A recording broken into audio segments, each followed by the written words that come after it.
Hey guys, tonight's history lesson has too much moaning and too many forced confessions to be boring. I promise you that. Forget what you've seen in cheesy period dramas where a delicate noblewoman faints gracefully at the mere mention of intimacy. Forget the romanticized notion of purity as some ethereal, untouched quality. Tonight, we're diving headfirst into the putrid, unsettling reality of virginity tests throughout history.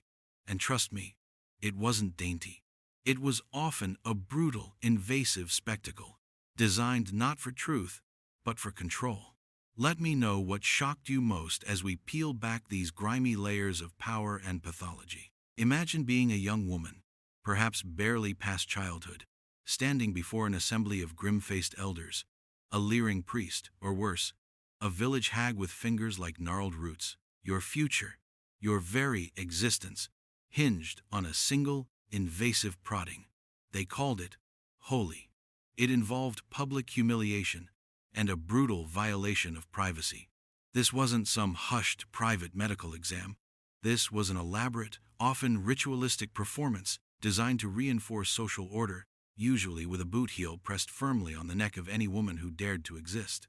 The entire charade stank of fear and desperation, a suffocating perfume of societal hypocrisy.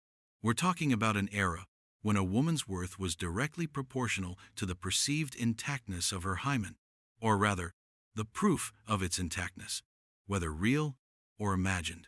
The mechanics were rarely subtle, almost always dehumanizing, and invariably left a lingering stench of shame that could follow a woman to her grave. They didn't care about personal dignity.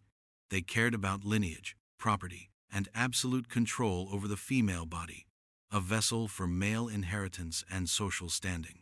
The entire process was less about confirming innocence and more about asserting dominance, a nasty little game where the dice were always loaded against the one being inspected.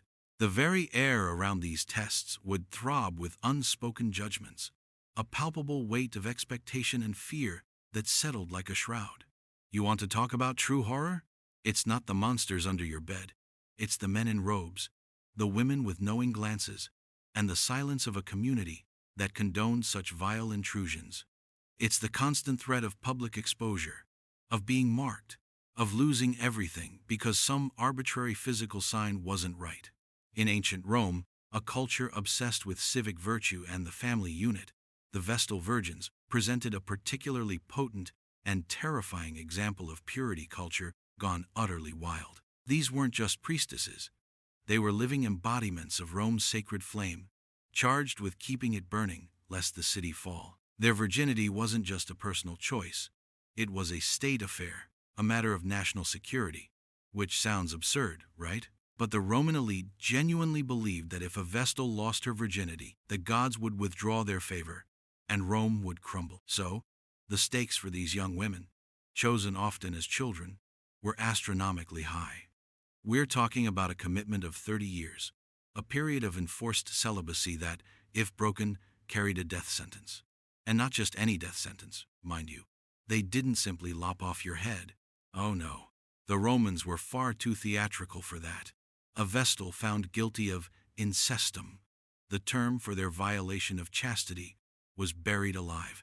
Buried alive, shoved into a dark chamber with a small lamp, a bit of bread, some water, and left to choke on the darkness until her very last breath. Imagine the raw terror, the desperate clawing at the earth, the utter despair of being sealed within a tomb of your own making, all because of an accusation, a whispered rumor, or perhaps a moment of human weakness in a life lived under an impossible spotlight.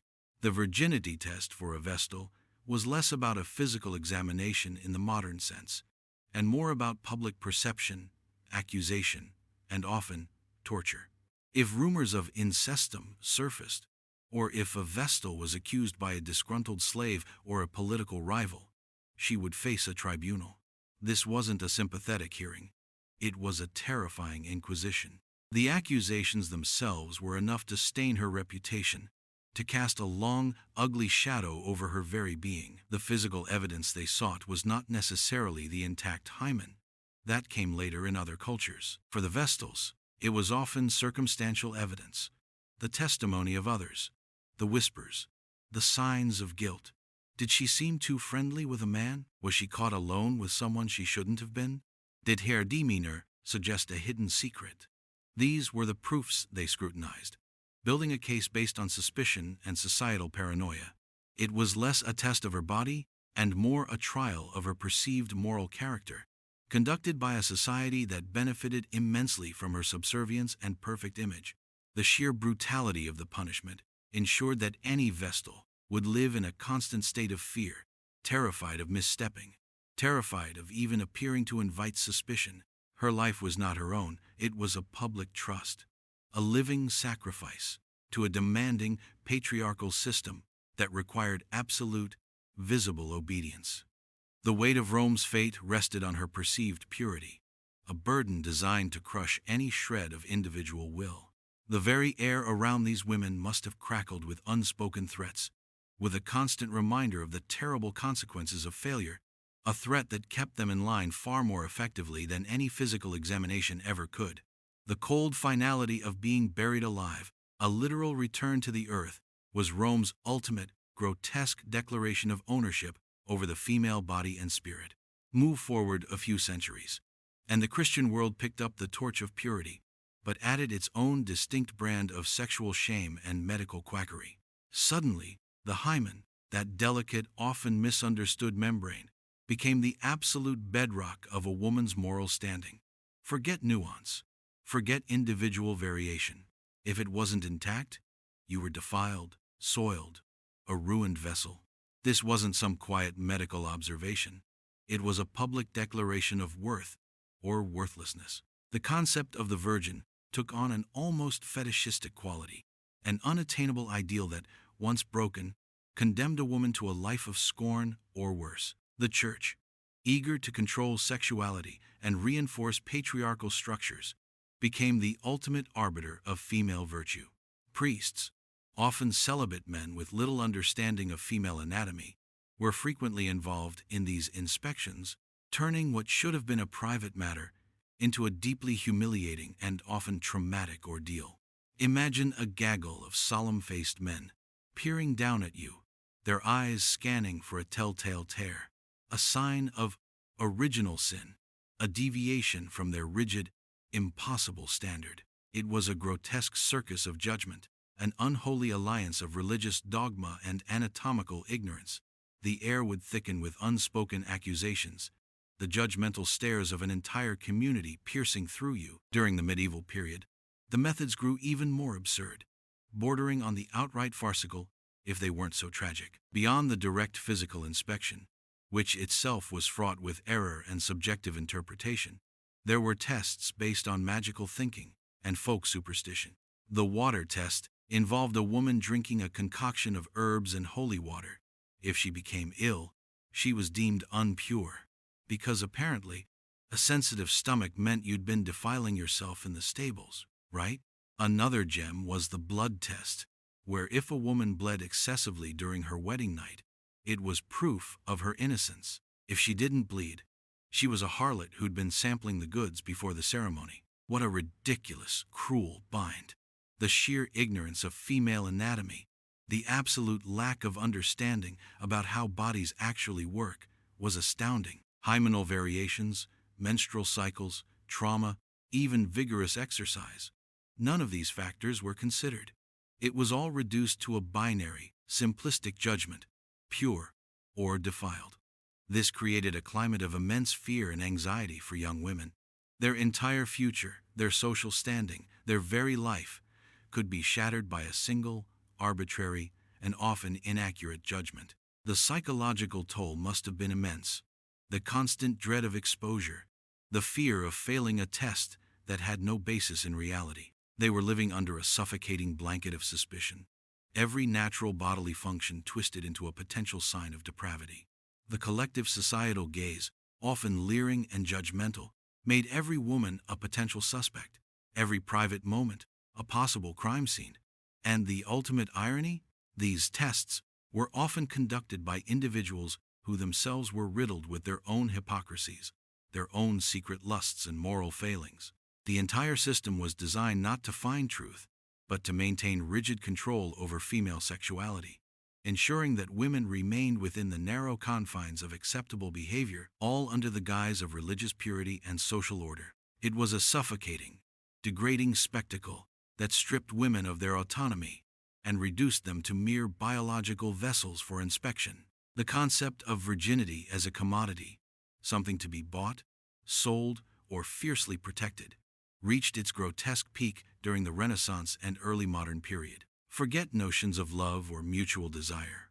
Marriage was a transaction, a merger of families, a consolidation of wealth and power. And what was the most valuable asset a bride could bring to the table? Her unblemished state, her intact hymen, her supposed purity.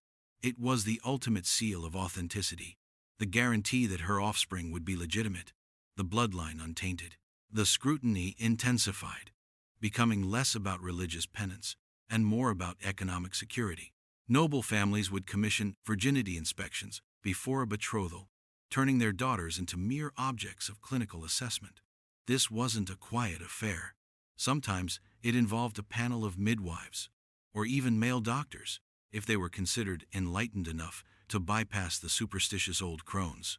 The process was often degrading, clinical, and devoid of any human empathy. Imagine a young woman, perhaps still a girl, being stripped naked before strangers, her most intimate parts poked and prodded, while her worth was literally weighed against a flimsy piece of tissue. The power dynamics were sickeningly clear. Her body was not her own. It belonged to her family, and ultimately, to her future husband's lineage. Any failure to pass this grotesque inspection meant utter ruin, not just for her, but for her entire family's reputation. Dowries could be rescinded, alliances broken, and a woman's future could crumble into dust, all because of a natural variation in anatomy, or an accident, or even just the inherent inaccuracy of the test itself. The pressure on these young women was immense, a suffocating blanket of expectations. They were often taught from an early age that their honor resided solely in their physical untouchedness. This led to extreme measures, not just from the families, but sometimes from the girls themselves.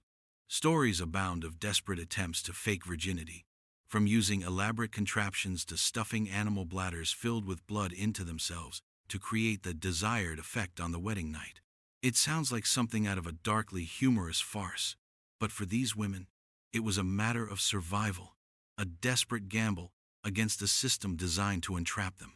The fear of public shame, of being branded a fallen woman, was a constant, gnawing anxiety. A deflowered woman, especially one without the social protection of a husband, faced a life of utter destitution, often relegated to the fringes of society, if not outright condemned. The emotional trauma of these inspections, the casual violation of their bodily autonomy, left deep, festering wounds.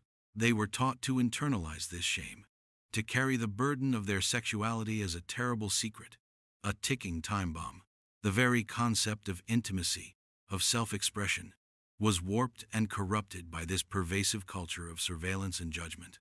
It wasn't about love or connection. It was about property and performance. The power dynamic was always tilted, always crushing, reducing the woman to a biological checklist rather than a sentient being. And the men, the fathers and husbands who perpetuated this vile system, were rarely held to the same impossible standards. Their indiscretions were often overlooked, their lusts excused, while female purity remained the unwavering, brutal benchmark. It was a system built on hypocrisy, cemented by fear, and sustained by the systematic humiliation of half the population. Now, let's slither over to the East, because this particular brand of historical horror wasn't exclusive to the West. In parts of ancient China, the virginity test was less about anatomical inspection and more about arcane rituals and bizarre, often dangerous, physiological observations. Forget the medieval finger pricking. Here, they got really creative with the depravity. One infamous method involved the cinnamon test, where the woman was given a potent cinnamon concoction.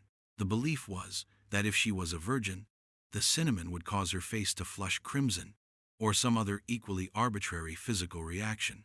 If she didn't blush enough, or if she blushed too much, or if she simply had an allergic reaction, she was damned. Another, far more sinister test involved the Jusandian, or cinnabar mark. This was a red spot, supposedly placed on the arm of a girl by a lizard, and it was believed that this mark would disappear if she lost her virginity.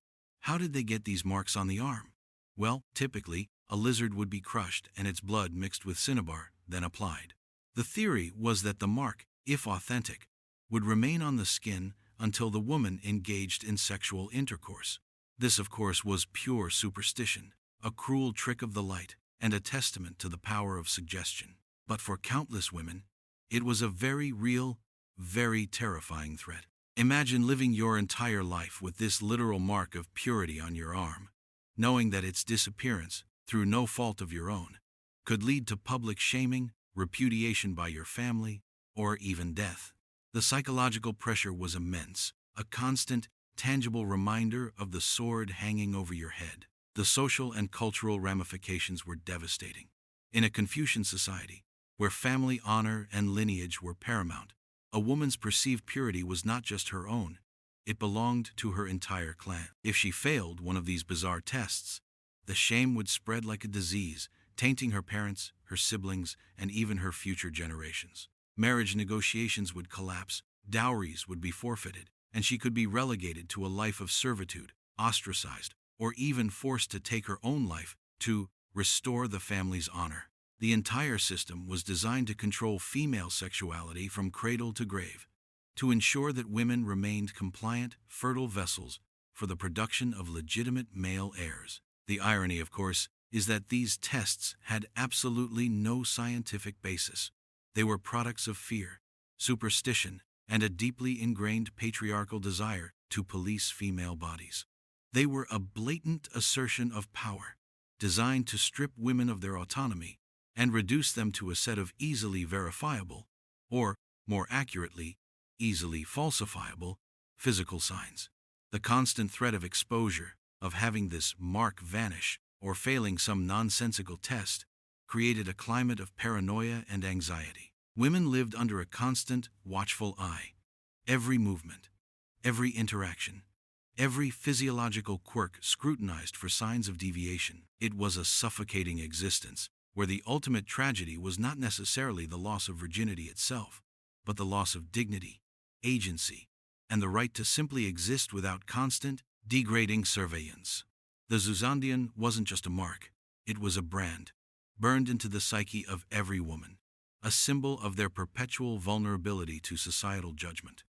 The horrors of virginity testing weren't confined to ancient empires or medieval castles. They mutated and persisted, finding new, equally repugnant forms in the so-called enlightened eras. In the Victorian period, with its rigid social mores and rampant hypocrisy, the concept of female purity reached its zenith, intertwined with a burgeoning, often misguided, medical science. Suddenly, doctors, typically male, became the new arbiters of a woman's moral standing, armed with their stethoscopes and their condescending certainty. Forget the witch hunts. Now we had the hysteria diagnoses. A woman was a delicate, easily excitable creature, and any deviation from the prescribed path of quiet, submissive purity was pathologized. The virginity test became a more scientific examination, though no less invasive or humiliating. Doctors would perform internal examinations under the guise of diagnosing various female ailments, from hysteria to nervous exhaustion, often without the patient's full understanding or consent. The language they used was clinical, but the underlying purpose was often social control. If a woman presented with symptoms that seemed to defy easy explanation, anxiety, depression, a wandering eye, her purity was often the first thing called into question.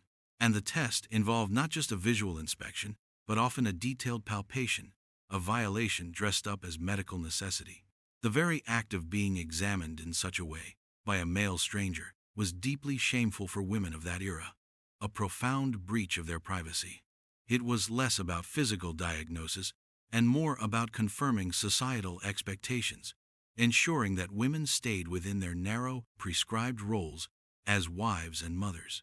The consequences for a woman deemed unpure by these medical gatekeepers were just as devastating as in earlier eras, perhaps even more so because of the veneer of science that justified the judgment. A woman proven to be defiled, or even just suspected of it, could find her marriage prospects ruined, her reputation irrevocably stained, and her social standing utterly decimated. She could be disinherited, cast out of her family, or institutionalized in asylums for moral depravity or sexual madness. The concept of the fallen woman became a terrifying reality.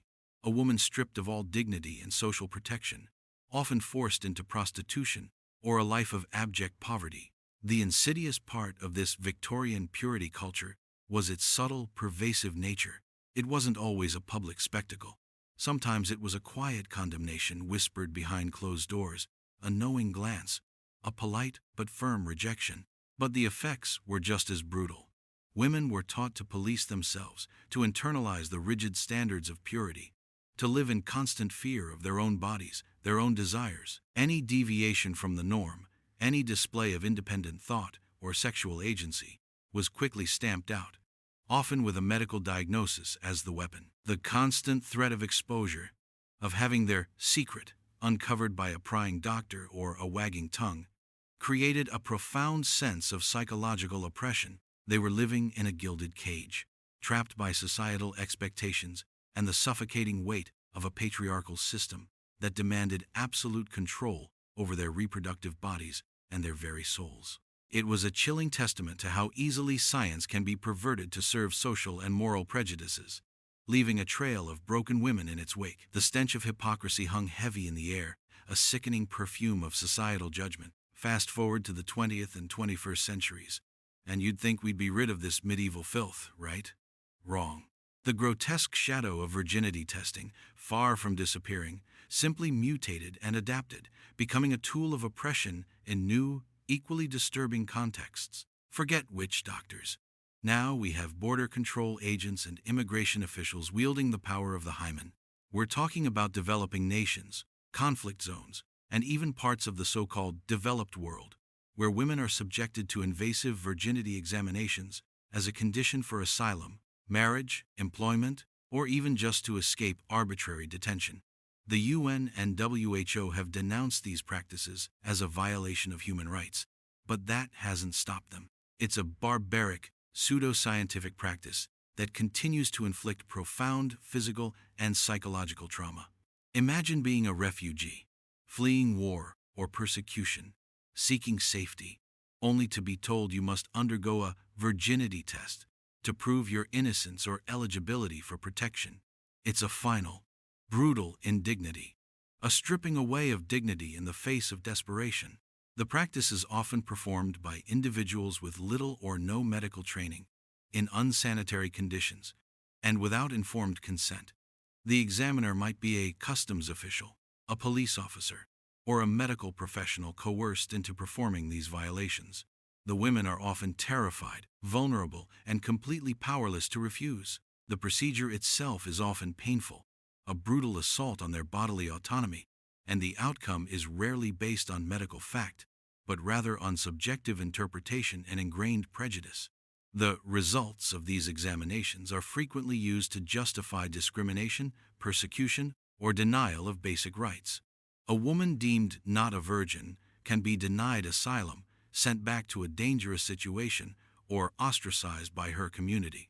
It's a cruel, modern twist on an ancient form of control, demonstrating that the desire to police female bodies, to reduce women to their sexual status, is a deeply ingrained and persistent pathology. The psychological scars run deep, leaving victims with feelings of shame, humiliation, anger, and a profound sense of violation. They're subjected to an archaic ritual that has no place in a modern society, but is stubbornly clinging on, often fueled by cultural conservatism, religious extremism, or a warped sense of honor. We're talking about a world where some women are still forced to present a blood-stained sheet after their wedding night as proof of purity, a tradition that leads to immense pressure, anxiety, and even violence if the evidence is not satisfactory. The fact that this ancient, utterly meaningless test still holds sway, still dictates lives and determines futures, is a chilling testament to humanity's enduring obsession with controlling female sexuality. It reveals a deep-seated societal sickness, where a woman's worth is still, in too many places, tethered to a physical state that has no bearing on her character, her intelligence, or her value as a human being. The insidious nature of this practice lies in its ability to strip women of their agency, to reduce them to mere objects of inspection, and to perpetuate a cycle of shame and subjugation that has plagued women for millennia. The modern version of the virginity test is a stark reminder that progress is not linear, and that some of the most barbaric practices are often the most difficult to eradicate, clinging on like a particularly nasty parasite. Let's delve into the dark carnival of consent, or the absolute lack thereof, in many of these historical virginity tests. Because, let's be honest, the word consent, in most of these contexts, is as foreign as a spaceship landing on a medieval farm. It simply didn't exist for the women being scrutinized, prodded, and judged. Their bodies were not their own. They were communal property, economic assets, or moral battlegrounds for the men in power. From the Vestal Virgin being buried alive for alleged incestum to the medieval bride whose fate hinged on a drop of blood on a sheet, the common thread was the utter absence of a woman's voice, her agency, her right to say no. Imagine the terror, the cold dread, as you realize your body is about to be violated, not for medical necessity, but for a twisted performance of social control. The emotional journey through these accounts spirals from curiosity into profound disgust, then often a grim amusement at the sheer absurdity, before settling into a bleak horror at the real human cost. No one asked if she was ready. No one asked if she understood. They just took, they just judged, and they just disposed of any woman who didn't fit their narrow, impossible standards of purity. This wasn't about her health. It was about their power. It was about defining her worth based on an arbitrary, unscientific notion of physical intactness. The power dynamics involved in these forced examinations are absolutely sickening. It was almost always older men, fathers, priests, husbands-to-be, community elders, or even male doctors, wielding absolute authority over young, vulnerable women. The entire spectacle was a public assertion of patriarchal dominance, a reminder that female bodies were literally territories to be conquered, mapped, and controlled. The woman was stripped bare, literally and figuratively, her intimate parts exposed to the judgmental gaze of strangers. The examination itself was a ritualistic humiliation, designed to instill fear and enforce obedience. The act of forcing a woman to undergo such an invasive, unnecessary procedure is a profound act of violence, a casual reference to abuse that highlights the casual cruelty embedded within these historical norms. It reduces a complex human being to a mere biological specimen, a blank canvas upon which men could scrawl their anxieties about lineage, property, and social order. The irony of religious figures, sworn to celibacy, presiding over the intimate physical inspection of young women, is a darkly humorous punchline to a deeply disturbing joke. The very air must have throbbed with unacknowledged lust and perverse curiosity, cloaked in the robes of morality and purity. This forced intimacy, this violation as control, left deep, festering wounds that extended far beyond the physical. It was a profound psychic rape, stripping women of their inner sanctuary, forcing them to live in a perpetual state of guardedness, survival through silence. The emotional triggers of shame, public exposure, and exploitation were not just outcomes. They were deliberate consequences, designed to keep women in line, to ensure their compliance within a system that saw them as little more than reproductive chattel. The whole damn thing was a monument to male insecurity, built on the broken bodies and spirits of countless women throughout history. The narrative architecture here is crucial. We start with the myth-busting, the idea that these weren't gentle, romantic tests, but brutal invasions. Then, we plunge into the absurd historical setups: cinnamon tests, buried virgins, lizard blood. We spiral downward into the gritty bodily details, the power games, and the real emotional consequences. And each time, we end with a bleak, ironic punchline, reframing the historical behavior as less about truth and more about power, lust, and control. This isn't about hero arcs. It's about exposing cycles of oppression. The sexual horror is woven into the very fabric of these stories, not for titillation, but to highlight the degradation, the sheer grotesque nature of these examinations. The sensory overload of fear and humiliation acts as a retention device, ensuring that the sheer discomfort of the history lesson lingers in the mind. Consider the medical tools, or lack thereof, during many of these historical periods. Forget sterile gloves and speculums. We're often talking about bare, calloused hands, or crude instruments, or even just the penetrating judgmental gaze. The anatomical precision in the historical accounts was often less about scientific understanding and more about a brutal, unrefined exploration, turning the female body into an open book to be crudely read by untrained eyes. The vocabulary swings between colloquial bluntness and archaic terms, painting a vivid picture of the past while maintaining a relatable, often sardonic tone. We talk about hymenal inspections and leeching priests in the same breath, highlighting the bizarre confluence of pseudoscience and religious fanaticism. Slang words around body, sex, and status are frequent, giving a visceral, immediate feel to the historical scenes. We use words like filth to describe the accusations, lust to imply the underlying motives of the examiners, rank to convey the societal decay, and ooze to suggest the pervasive corruption. Women were forced to crawl through the humiliation, to choke on their shame. The very air around these tests would throb with unspoken threats. Bodies would sweat with fear. Reputations would be smeared with accusations, and silent blood would speak volumes of their trauma. The only sound was often a suppressed moan of pain or despair. The constant direct address, "Hey guys, imagine being, we're all perverts here, right?" pulls the audience into the narrative, making them complicit witnesses to this sordid history. It's an inclusive language, but with a sardonic edge, acknowledging that we're all here to witness the uncomfortable truths. The rhetorical questions sound romantic? It wasn't. Aren't seeking answers. They're driving home the brutal irony of the situations. Exclamations are used for sarcasm, never for genuine excitement, reinforcing the cynical, dark humor that permeates the script. The structure is episodic, each vignette a new descent into the grotesque. The tension rises with each new historical example, culminating in a grotesque payoff of humiliation or suffering. Breathing moments are provided by those sardonic asides or blunt transitions, allowing a momentary mental reset before the next plunge into depravity. The entire script is a slow, agonizing reveal of power dynamics, with shock hooks appearing early and escalating discomfort building throughout.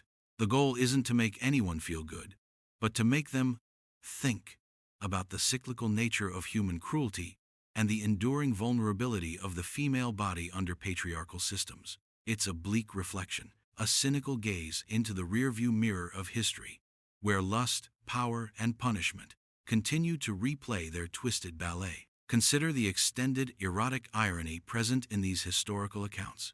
The very acts designed to confirm purity were often deeply invasive, violating, and intimately exposing.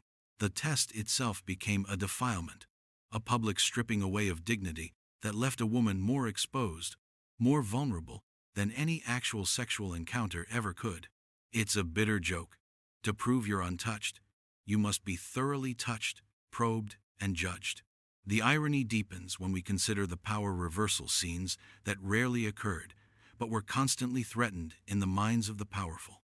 Imagine a world where the inspectors themselves were subjected to the same invasive scrutiny, where their own purity or fitness was determined by some arbitrary physical sign.